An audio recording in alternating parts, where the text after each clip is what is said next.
Hi, everybody. So, I wanted to let you be aware that I'm doing a part 2, and I might be doing a part 3 and 4 on this because when I was working with the camera for this manifesting knowledge of information, I was trying to put on the frequency healer knowledge so that I could do this video and explain stuff in that way. Now, let's do this. So these recordings might be a little bit less than I normally do because I might be doing 15 to 16 minutes or so for each one because of the way that I set up my different frequency listening and different stuff was not what I planned on doing it. I realized that I should have done the frequency first, then done the video, and so that's what I'm doing now. So just put on the frequency, but the frequency is only for 15 minutes. So these videos will be less long than they usually are. So some might listen to them a little bit longer because they're not as long as I normally do it. So here we go. But the information is still just as amazing as my long ones are supposed to be. But some people might actually listen to them more because they're shorter and they might feel they have time and they get drawn to shorter videos than longer videos, which is the way that things usually seem to work out. The more shorter your videos are, the more people pay attention to it and they get drawn to it. So what I said in the last video information is about how I individualize things and how all the information came from different videos and information that I had. And I was about to share the different individual movies that you can look into if you want, and know that this is just me bringing up information that are pieces of the whole of how to manifest and how to do the technique connection that I plan on always doing for free because that's just what I'm about. So I did the research on these so that if others can't and they don't have the funds to do it, I will do it for them. Or I have already done the research and information for them, and I can tell them when they talk to me or communicate with me over phone or video or whatever. And so whatever they feel comfortable doing. So if they decide to, doesn't mean you have to. So no one has to do anything they don't feel they should unless, you're put in a position where it requires you to based off of certain things that you're okay doing because of certain government laws or situations that you get put in to, and that will be up to you, and that will be your decision on what you stand up for and other things. And that's a whole nother video entirely about what I feel about that kind of thing, because really it's about your heart and it's about your individualized feeling of what matters and what you're willing to put yourself through and what you're not willing to.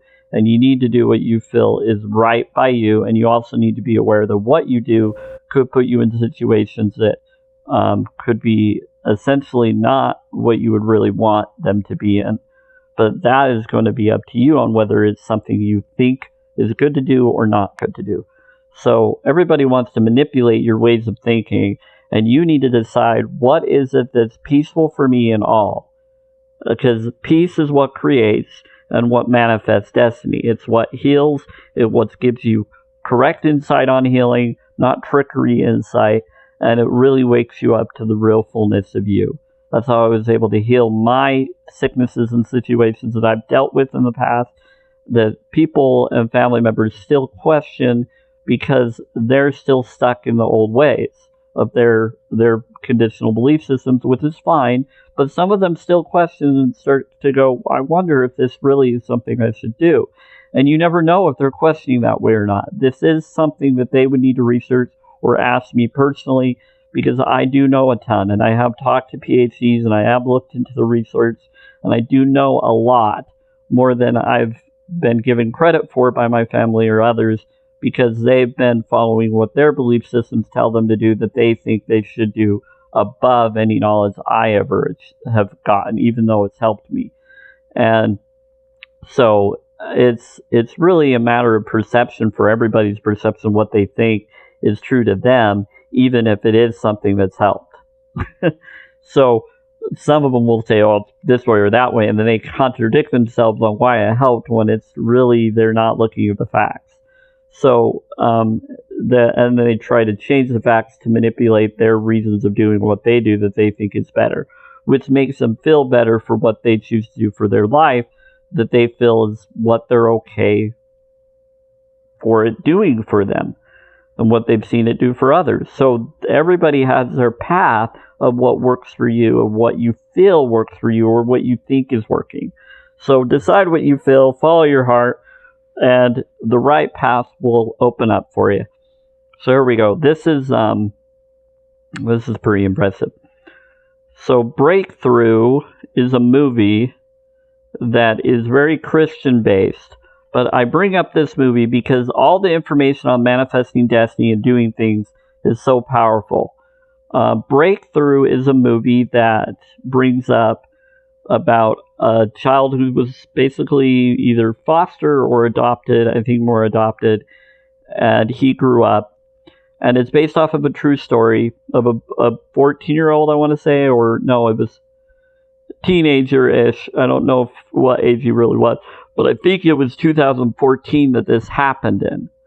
And what happened is this individual fell through the ice of the Mississippi River, or one of the big rivers connected to Missouri and other places, and he lived over there. And what I want to say was either there or Illinois. It was wherever the Mississippi or Missouri River connections are. And so it's based off of a true story. And this boy, it was around his birthday time, and it was around the time that, you know, he never knew his parents. His parents gave up on him, and he was adopted by these other parents. Now, the reason why I bring up this movie is it talks about faith and prayer. And it brings up the idea of this mother that plays the part of the mother that is the adopted mother or whatever that he's had be there for him.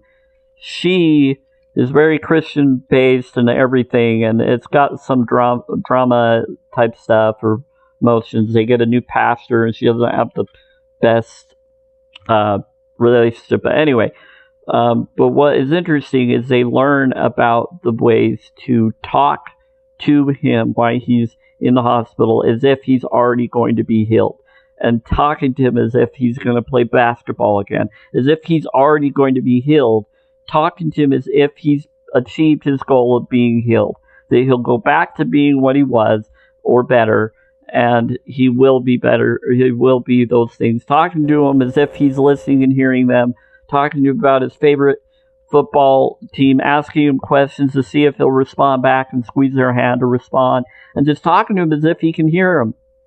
And so he does that. But they did it with belief that he would hear.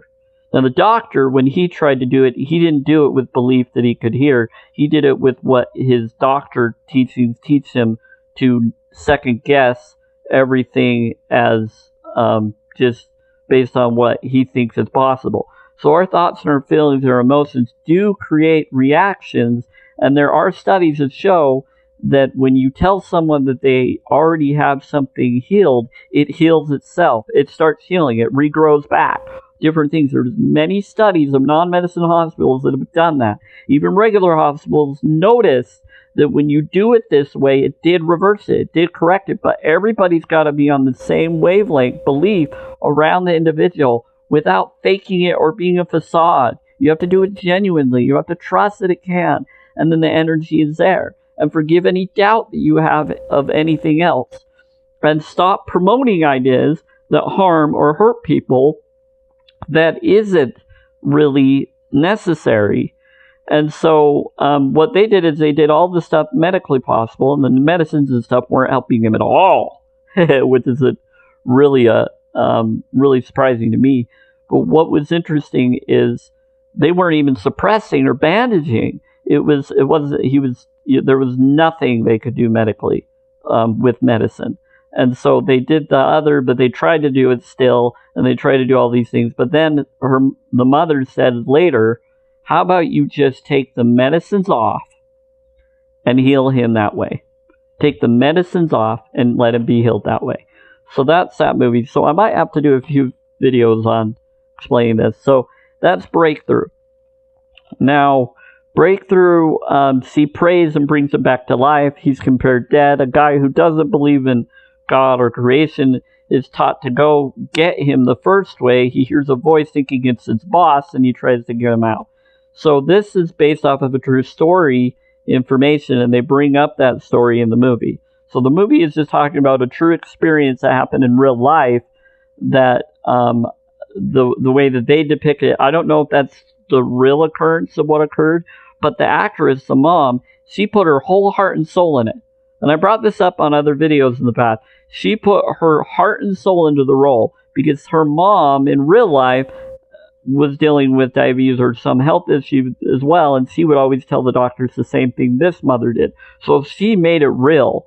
And all the actors and actresses that heard her do the prayer and screaming in the room in prayer that it is working and asking for the breath of life to be put in him and all of this to make it feel real, many cried for reals from hearing her do that and feeling the power of her just doing that role to depict what she felt the mother did, because she wanted to do it the way she felt the mother did it in, because she did it for her own mom in real life, just like the mother did for the son. And so that's why she did it. And we've all had many experiences where we cried out and prayed for people, and some weren't able to do it. And it doesn't mean that it doesn't work. It's just we can do it. We just need to learn the way to bring people. We can even bring people back to life, is what Christ and others said, if we want. But would it be best for them? Or should they be in their next life and reincarnate, or whatever that process is? So bless you and bless anything that you all have gone through. I've had friends that have passed that was hard for me, and I wish I would have known this knowledge beforehand, and I don't know if it would have done any difference, but I think it would have helped a ton. But at the same time, there was experiences that happened with that friend who passed away, and his skin and his heart went back to his mission that I encouraged him to go on, and all sorts of stuff. And it's interesting, I find out that my brothers or other family member had similar experiences of their friends dying, and they didn't think that I did, and I do. And I have dealt with that. And it's exactly similar to theirs, which is weird. And at first I'm like, I didn't think about it when they've asked me, thinking that I never went through stuff like that, and I have. And I was there, and I made promises to be there for a friend's wife if she ever called me or asked me to be there. She's remarried now to a really amazing dude, and so, but I still think about them. I still have friends of them on Facebook and others, and I watch out for that person because of the promise I made, but also because, they were close friends to me, and they did a lot for me growing up to focus and got me on the path that I am now. But anyway, well, there's that. Okay, so again, I'll have to do a few videos on this, I'm thinking, and they're all going to have to be about 15 minutes each, which is going to be different than what I usually do. So, here we go. So, Facing the Giants is the next movie. Facing the Giants is about a guy, and I'll have to sum this up pretty quick. It's about a guy that is a coach, and then it's about a team that these dudes or whatever are not the most popular players on their team, but all their good players move on because they haven't won in 6 years, and they were about to, but then every player keeps moving from them to another team so that they can have a better chance of winning. But the only way they can do that is they have to have a parent in another school district for them to do that. And so they find ways around it to be able to live with someone that can, and that has to be signed off so that they can. And so it's pretty interesting, all the different things that are taught in this movie about belief in yourself and never giving up. And even when giants are facing you, you find a way around it to save your life and others, and in spiritual prayer and focus. So I'll probably bring a little bit more up right now, even though it's a little past 50 minutes. I just wanted to sum this movie up. So basically, this guy, everything is falling apart. Everything is falling apart, and all of this stuff, his car doesn't work, his house smells, all these different things. I'm not going to go into the whole movie, so don't worry. What I wanted to let you be aware is that all these things are happening, and he has to find out why is it that these things are happening. And so he finds out that he should put a goal list of his life that he will follow by. And then he has to think, why is it that they play football games? What is the purpose of them to play football games? Is it to win trophies, and then 5 years later, will people remember them? Or what's the purpose of it? If it's just to win games, then it's not a good purpose necessarily. They want to do more than that. They want to put their life in a way where if they're doing something just to have monetary gain at that time and not fulfilling gain for the rest of their life and beyond, then okay, then you've got the monetary gain. But what is it you really want to do things for? You're there to have athletic teaching, to self-discipline yourself, to be a better person or a better individual in your life.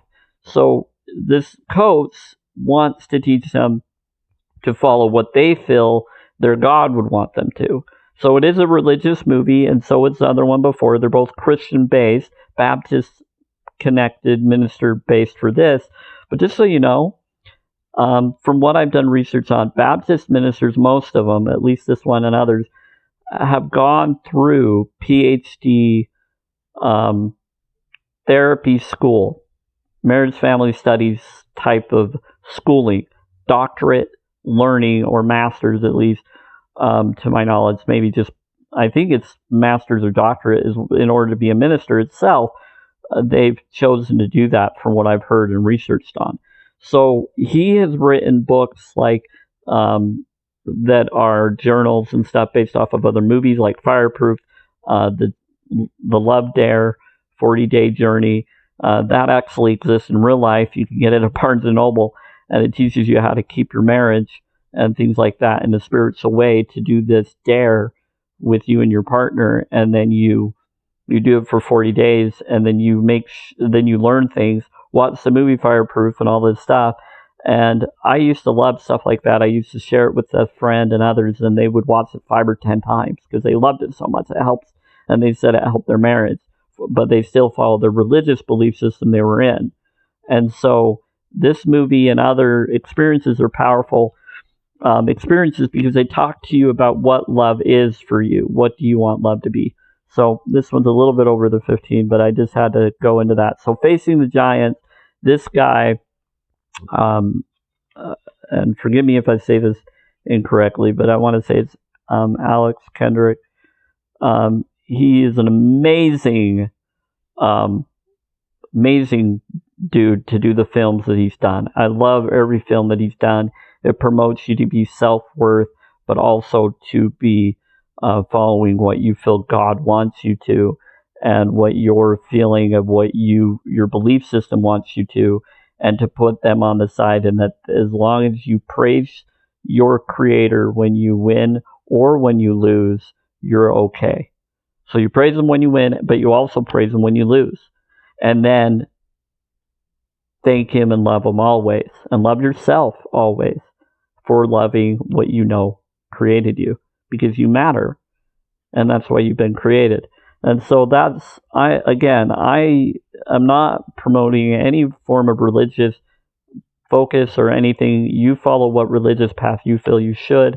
I'm just explaining that this right here is a book that talks about faith, belief, and realizing that when you start following your path and your goals and belief in yourself, even when others are thinking that you will fail because you've already failed several times, build yourself up and show, you know what? It's not about proving them wrong. It's about proving yourself right. It's about following your dreams and keep on going, never giving up, keep doing more and more until you have nothing left to give, but go towards it and just put your all in it. That you can do it. Can you do it? Yes, you can. And just belief in yourself. There's a part in the movie that's really good, and it's where he trains this football player because everybody looks up to him to, instead of being a self-defeater, to be someone that keeps on going and gives his all. And there's just so many things that happen with that just make you go, wow. And it's just a really powerful part. And then teaching a kicker that usually plays soccer that he can do it. And then preparing for rain. And there's some really really cool stuff on preparing for rain and spiritual stuff and just believing in yourself. And yes, it is spiritual. Yes, it promotes the idea of certain ideas that some people may think that they don't need to do in certain ways, but do what you feel your heart tells you to do spiritually and forgive the rest and do the same for others. But promote yourself and build yourself up. So I'm going to do another video on this. I just wanted to keep these ones short. So I might do the next one in 30 minutes. So let's do that so I can explain the other videos. But bless you all. Take care.